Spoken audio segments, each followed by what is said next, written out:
Hi, I'm Reen WIlcoxson.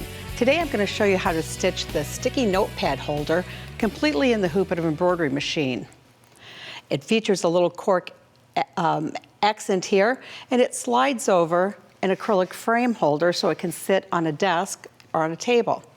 I've got my pieces cut out per the instructions, but I need to cut the cork oval out first. I've already got my file loaded onto the machine, so all I have to do now is hit start. It'll just take it a minute to cut out. The machine is determining the depth of the material that I put on it before it starts to do its cut.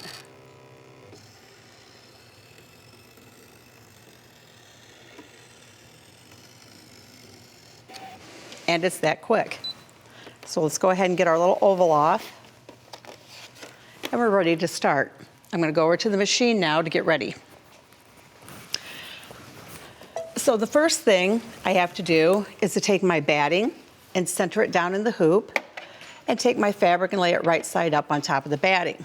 I'm going to go ahead and load the hoop, lower the foot, and the machine is going to stitch a rectangle around the fabric and the batting, securing it down, and it's going to do a stipple stitch.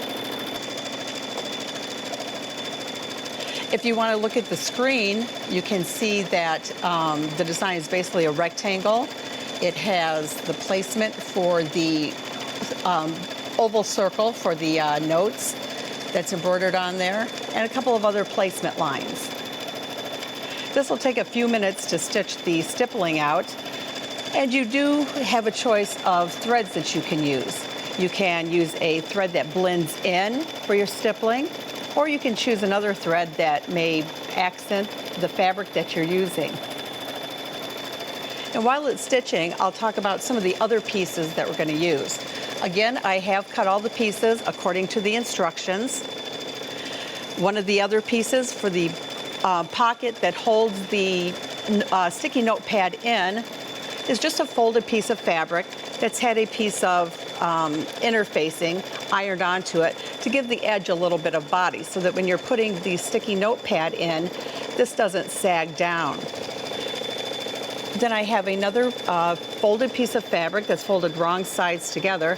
This piece will help to form the pocket on the back of the holder so that it can slide over the acrylic frame. And the last piece just finishes off the back side.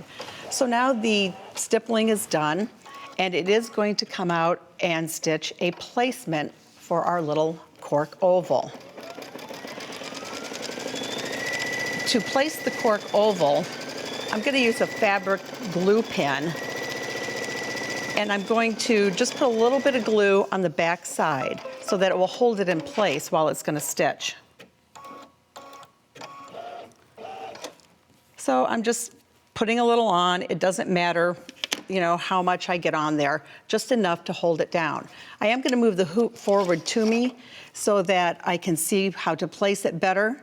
It is important that you get this placed within the placement line so that when the next step stitches, it stitches exactly where it should.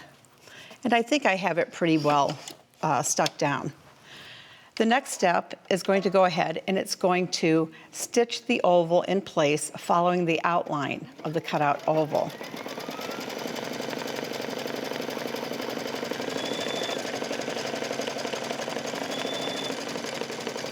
Everything is already programmed into this pattern, and it's going to stitch exactly as I've told the machine to stitch it. You just follow the instructions. So now the oval is stitched down. The next step is going to stitch out the word notes. The word notes is probably going to take maybe about 4 minutes to stitch, so I'm just going to let it start, and then I'm going to take the hoop off and put on another one that I already have stitched the word notes on. But you can see how it starts to stitch. It puts down some underlay stitching so that the satin stitching looks really nice. I'll just go ahead and stop the machine now. I'm going to cut the thread. I'll take this hoop off. And you can see the one that has already stitched the word notes on it. Okay, so I'm just going to get this one put on. And I'm going to advance the machine to the next step because I've already stitched the word notes. So the next step that's going to stitch are 2 very small placement lines. We have to know where to put the pocket that is going to hold the sticky notepad. It just makes a small placement line on either side of the hoop.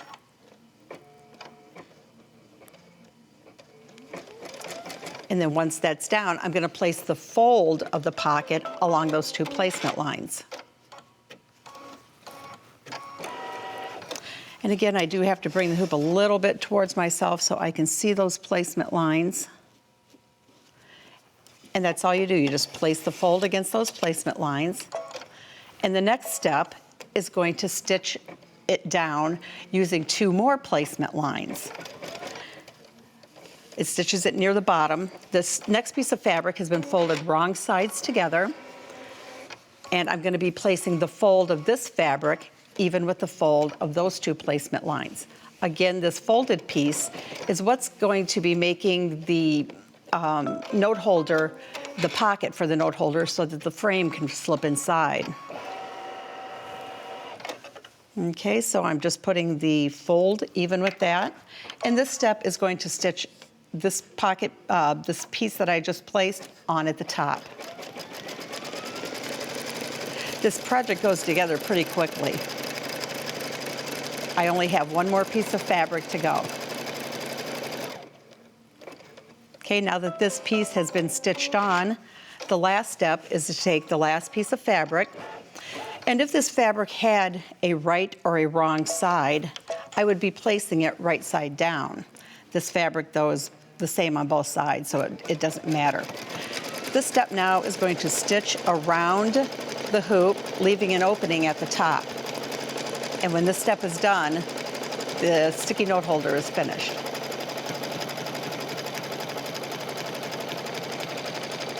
You can, if you want, tape the pieces down. I normally don't do that, but it's a choice if you want to or not. You can do these in tons of different colors to match your decor. They would make great gifts for people. Even for guys, you could do these in, a masculine type fabric, and I think it would make a nice gift for them.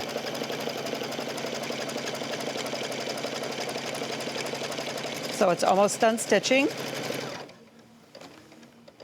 And I'm ready to take it out of the hoop now. I'll go back over to the table to finish the project off.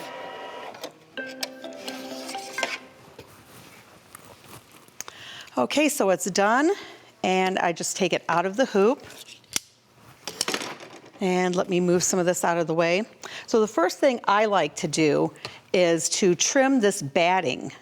I like to trim the batting close to the stitching.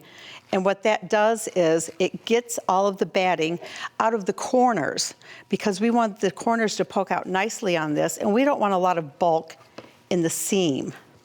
So I'll just kind of start this and show you what I mean. I'm just trimming the batting close, and I've got one here that I've already trimmed, or I've almost finished trimming it.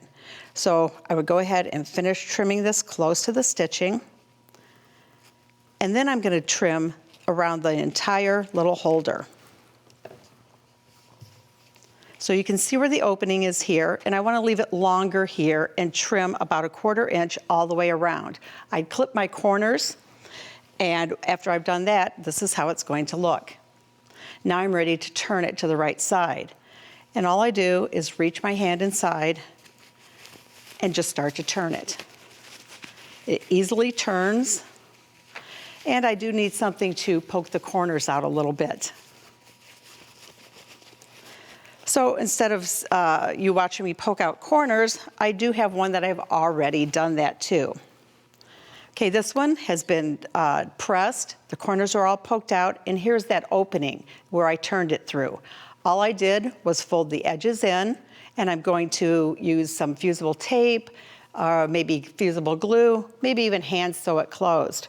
But after it's closed up, I just reach in again, and I turn the project one more time. Again, I will want to poke my corners out, And I would take my time and get the corners poked out nicely, and I would give it a nice press. And here's one that I have completely finished. You can see the opening on the back side. And here's the little frame that it can slide over. Take your 3x3 sticky note pads and just take, you know, maybe 20 sheets or so. Stick it onto the pocket, and you can place a pin in the pocket too. So it makes a cute little gift. I can give you a little tip on making a pin that matches. You can see that I have matching fabric, and that is so easy to do. All you need is a pin that unscrews at the end, has a clear barrel. Take a strip of fabric about a 1/2 inch wide and about 4 inches long. Iron a piece of single-sided interfacing onto the back side of it. After you do that, you will just take it and roll it up really tightly, insert it down into the pin, and put it back together again, and you have a matching pin. Makes a really cute set. So I hope you enjoyed seeing how easy it is to create this gift for yourself or for your friends.